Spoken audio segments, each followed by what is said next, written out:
Welcome to Millennials on the Move. This week's millennial is Sybille Guichard. Hi. So before we get into our interview, I'm going to ask her a little bit personal questions just before we get started. So, tell us about yourself. Well, as you all heard, I'm Sybille Started. I'm the founder of the Care for Crohn's Foundation, and pretty much I started this organization because I too have Crohn's disease. And for those of you who don't know what that is, it is an inflammatory bowel disease, which means that my intestines will get inflamed anywhere from the mouth to the anus. So with that comes a lot of complications. You can't eat, you lose a lot of weight, you lose your hair, you get fevers every night, you bleed every time you go to the bathroom, you can't walk because your joints give out on you totally. It's just a lot. Right. So pretty much my organization is just to bring awareness to the disease because a lot of people don't know what it is. And the stigma behind Crohn's disease is that it's a white disease. Right. But the number of black people that are getting this disease and young kids is growing. And my personal opinion, it's no longer about race or genetics. I really think it's just about the food that we eat. You know what I mean? Right. So when I was diagnosed at 14 years old, my doctor told me off rip that this is so rare because you're very young. I was 14, and I was black. So it's usually European, Jewish people that have this condition, and that is probably one of the reasons why it took them 2 years before they found out what exactly was wrong with me. But I felt that when I started this organization that I was always by myself. I never knew anybody else who had the same condition as me, and I know I can't be the only person in the world dealing with this. And I was fresh into high school as a freshman. You know, you have to deal with. I was a dancer. I had to stop dancing. I remember, yes, I know, stop dancing. It was killing me. You know what I mean? Because my whole life at such a young age just stopped, and I was just getting into high school, and everybody's always excited to go into high school. You know what I mean? So, I remember throwing up in front of the whole class, not knowing what was going on. It's like, I gotta go home now. You know what I mean? But I had Crohn's, and I was just shedding weight like crazy, you know? So, I decided that I wanted to start this organization because we need to not only bring awareness, but I want those who suffer from Crohn's disease to know that they're not alone. So I want to build a support system for those that are teens and young adults trying to cope with this condition. Because it's not easy. You have to change your whole life, and you have to be prepared for your life to come to a stop several times in your life. You know what I mean? All of 2015, I don't even know what that is. You know, I spent 5 months in the hospital. 4 months before that, I was back and forth to Canada doing a clinical study because doctors told me that they didn't know what else to do for me. You know, because I've been on all medication. So, we're not even going to talk about that. Because I can go all day, you know, from 14 to now 27 years old. But it's been a month and a week since I've actually been home and out the hospital. And I've already gained 25 pounds because, you know, I'm very petite, but being 73 pounds and still dropping, you know, I was literally dying slow. I'm back at it, and I started painting. And that leads us to our next question. Yes. So, you delved into a lot of the things that I was going to ask you before we actually got there, which is also always great because it alleviates me from the pressure. I get excited. Sorry. I know, but honestly, bringing awareness and starting your organization, that's all great. But I want to know exactly what were the steps that you took to actually start the organization. Like, how hard was it? Like, name a challenge for one. For starting it, and also the greatest accomplishment at the end of the day. Well, how I started, I was actually sick. This was in 2012, I believe. Okay. And again, I felt like I was by myself, you know? So I was like, wouldn't it be dope if I had an event where a bunch of other people with Crohn's disease or colitis, which is something very similar to Crohn's, or any types of inflammatory bowel disease, would get together and just hang out and get to know each other and share, you know, our struggles with each other and uplift one another. So from that on, I was like, well, how am I supposed to find these people if I don't know nobody? Social media is my best friend. I thought about hashtagging, and I was like, let me look up the Crohn's hashtag and see what I find. I didn't have anything else to do because I was sick in bed. You know what I mean? So I would literally spend all day, all night on my phone hashtagging Crohn's disease. Crohn's, Cronies, anything that has to do with Crohn's, and started liking people's pages or like literally investigating, girls know how to investigate. Right. Literally investigated like, they have snow in the background. They're not from Miami next. Right. Like, you know what I mean? So trying to find people that were actually local. Right. And from there on, I just started kind of like talking to people random, hoping they're not thinking I'm a catfish, you know what I mean? Right. And then I was like, okay, well, I have no money at all because I haven't worked in God knows how long because I've been so sick. How am I supposed to have an event with no money? Right. So I was like, all right, well, I'm going to start my own foundation. I Googled how to properly do it, how to get, the proper recognition through the IRS and everything like that, and how much money I needed. So I calculated all that. So I was like, okay, every time I go to Publix and I check out, there was like, oh, do you want to donate $1 to the whatever foundation? Right. And then I donate $1. They make me write my name on a little paper thing and they post it like all over the windows.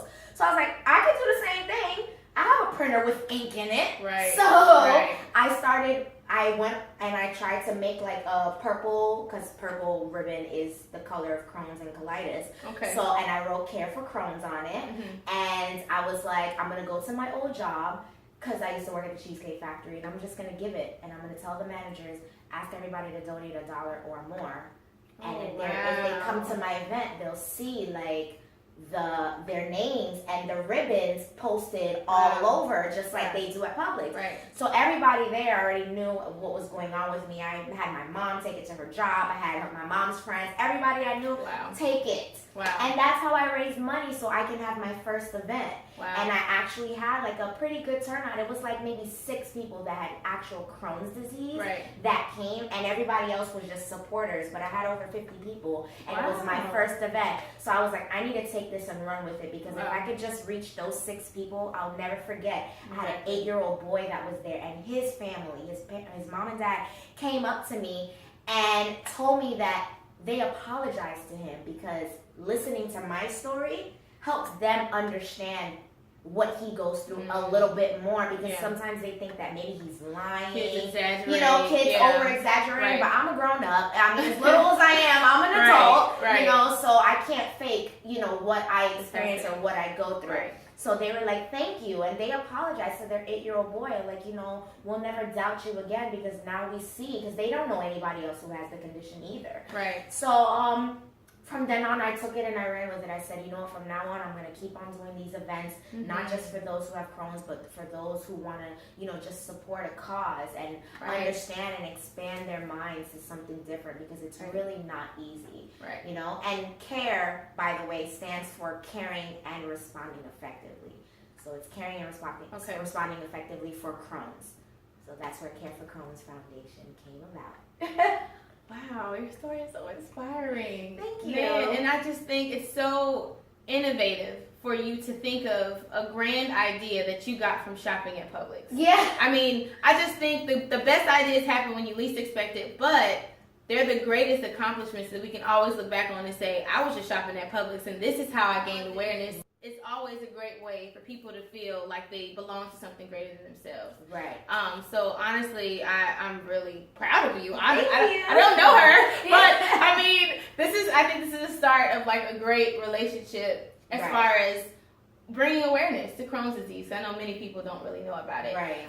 So as far as your paintings though, can you tell us a little about your artistry, like where it came from, what made you start? Well, I'm an only child, so I've always been into drawing or taking junk and making something out of junk. Right. But after just spending 5 months in the hospital, people calling me, oh, I'm coming over to visit you. Can I bring you something? What can you bring me? I can't eat. I was literally having food fed to me through an IV. So it's like, no one can bring me anything, but I needed to pass my time. Right. So I told friends and family, like, hey, if you're coming, bring me some paint from Walmart, bring me some canvases. I need something to do. So I figured, let me try and draw and see what happens. I remember my first painting, my friend actually, I called her, I was like, I drew something really nice, but I'm scared to paint it because I don't want to ruin it, but it's so stupid to draw on a canvas and not paint it. Right. I could have drawn on a piece of paper for that. Right. So she's like, just try it, I'm sure it'll be fine. I was like, well, if it comes out horrible, I'm going to blame you. Right. She's actually here today.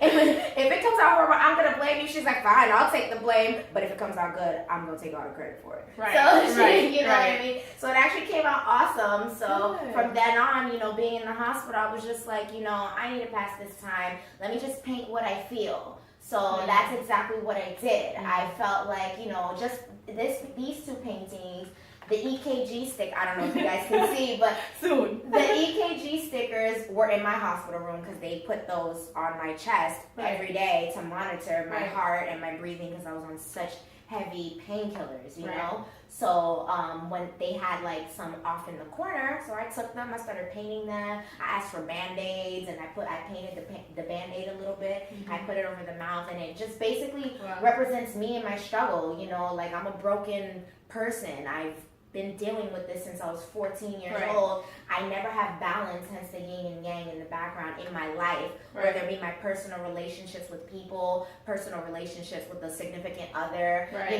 me having a job or, progressing in life. It's like I'm always broken. I'm always on pause. So that's what these paintings really represent. And everyone looks at me as such a happy person. I'm always perky, but like I have problems within myself also, and that's why I put the Band-Aid over the mouth because no one really knows how deep it gets because I always keep a smile on my face, but not only because, technically, sometimes it's faking it, but I try not to let the sadness of the whole situation bring me down. Optimism. So so I put that Band-Aid over my face as the silence, plus the silence behind Crohn's disease. Many people, no one knows, and people who have it don't talk about it because it gets kind of disgusting or, personal, and you don't want somebody to look at you and judge you like, ew, you know? No, so that's the meaning behind that. But all my paintings are about like love and basically growth and, and my health. So hopefully, people can look at them and find some sort of inspiration behind them. I mean, hey, they started really in the hospital, so it doesn't get any more inspiring than that. So the last thing I'm going to ask you is, what motivates you besides the obvious? Besides bringing awareness to Crohn's, besides getting through the days, like what motivates you to continue to go on, to live life, because it's tough? Honestly, I motivate myself, and that's really because I motivate myself because I, as a person, know exactly who I want to be and where I want to be in life. And the fact that I go through these obstacles always pushes me back 10 steps. But it's like, I gotta keep going, right? I got 4 kids I wanna have. I got this big old wedding I wanna have. I don't got no man, but it's like, but it's like things like that. I know places I wanna be in life and people that I wanna help because I know what I go through and how I feel. And just because I'm this optimistic person doesn't mean the next person is this optimistic person, Like I've heard tons of stories of people, just wanting to give up on life and getting on drugs and just letting themselves die from Crohn's disease, the disease that's not that serious. It really is. So because I go through it firsthand, I motivate myself. And again, like I said, I'm an only child. It's always just been me and my mom. So I know I need to get there for my mom because she makes so many sacrifices for me. Being in the hospital 5 months, she doesn't go to work like she's supposed to. I don't know when was the last time I had a real job because of my health. You know what I mean? So it's like I need to get there and, just show my mom that all this wasn't in vain either. I made it, and it's not always going to be a sad struggle. So I'm my self-motivation. So thank you for interviewing today. Thank you for having me. This is awesome that you're doing this. So this is probably not going to be the last time you see her. Yes. So remember, my theme for this year is support. We're all millennials making strides in the world and trying to make our mark, taking initiative and standing up. So please tune in every Friday, Feature Fridays from the Millennials on the Move. I'm Sybille Guichard with Care for Crohn's Foundation. Please log on to www.careforcrohnsfoundation.com. Make a donation, enlighten yourself, learn a little bit about Crohn's disease, and you can follow us at Care for Crohn's on Twitter, Instagram, and on Facebook. Thanks, guys.